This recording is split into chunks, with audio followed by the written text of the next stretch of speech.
Kirk Duckwall here with Mastermind, the Market Your Real Estate Stats update for the Twin Cities area.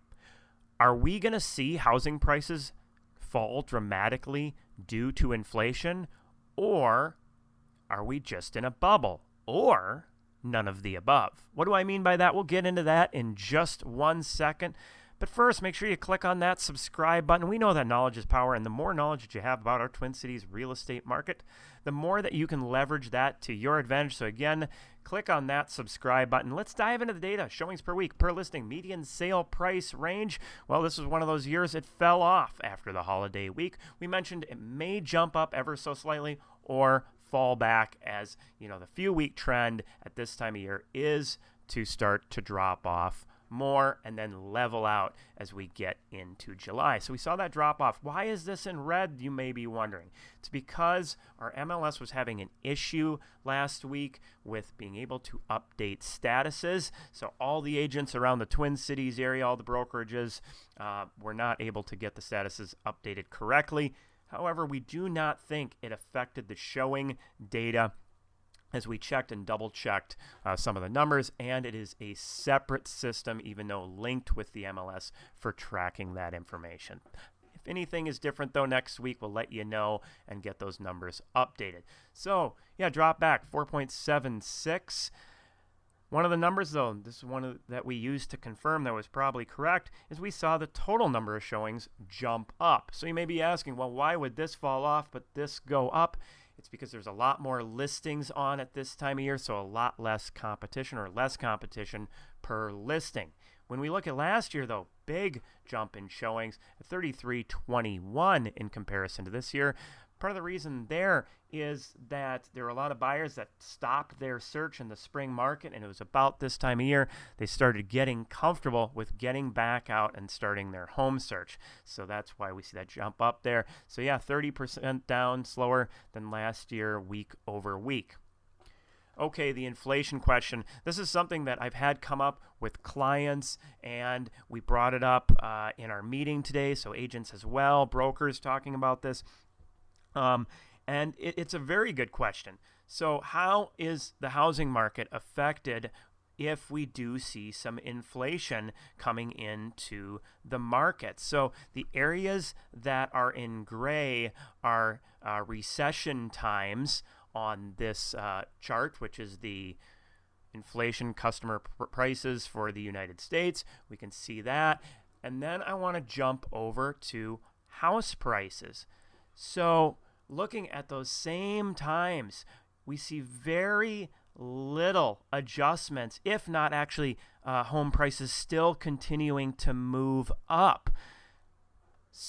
The one big exception from this period of time, from basically looking back to 1963 up until Q1 of this year, is the Great Recession, and how housing prices really did drop off quite a bit there. So why is that? Well, if we look at our Twin Cities market and we see home prices, right? So we can see here's that Great Recession hitting, prices start dropping off, and then they start coming right back again.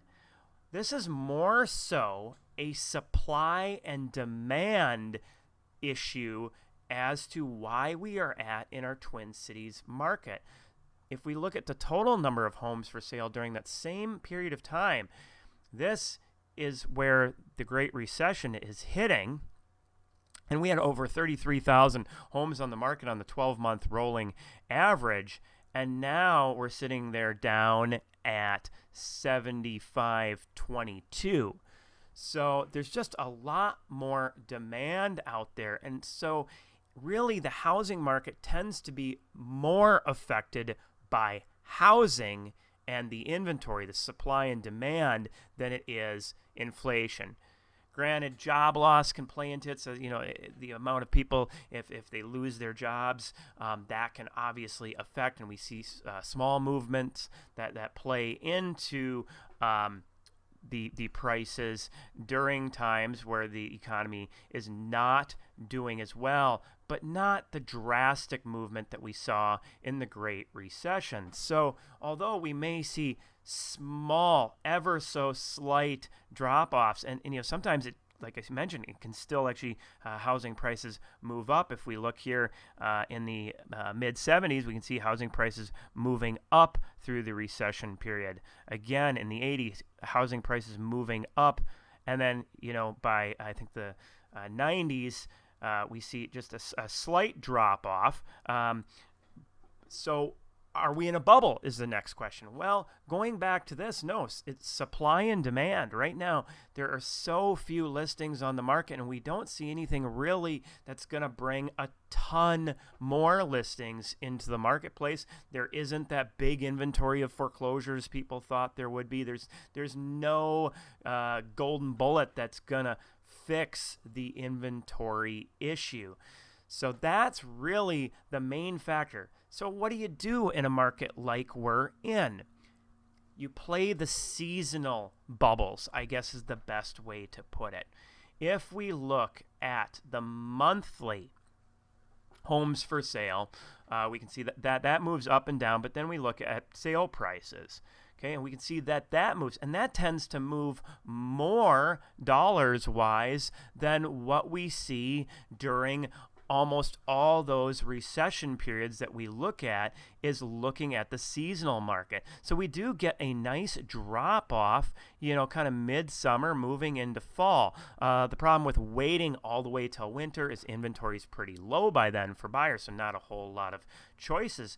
But if you're really looking to take advantage of a market, take advantage of the seasonal adjustments, then thinking about, are we going to see big drop-offs in housing prices? And the data I'm seeing is no, not unless we have a huge influx in inventory, and that's going to take many years to get to that point with where we currently are in the Twin Cities. Hopefully you found this information valuable. Oh yeah, almost skipped the interest rates. Not a whole lot of movement there. We had talked about that.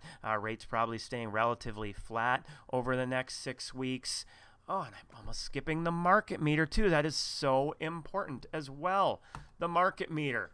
We actually did see that drop off of the 10. It's a pretty big deal as well. But still, it is still a relatively hot market out there. So quite a few homes going into multiples, but it's not that 95% of homes going into multiple offers. It might be 50 to 60% of homes going into multiple offers, but still mostly selling in under 2 weeks.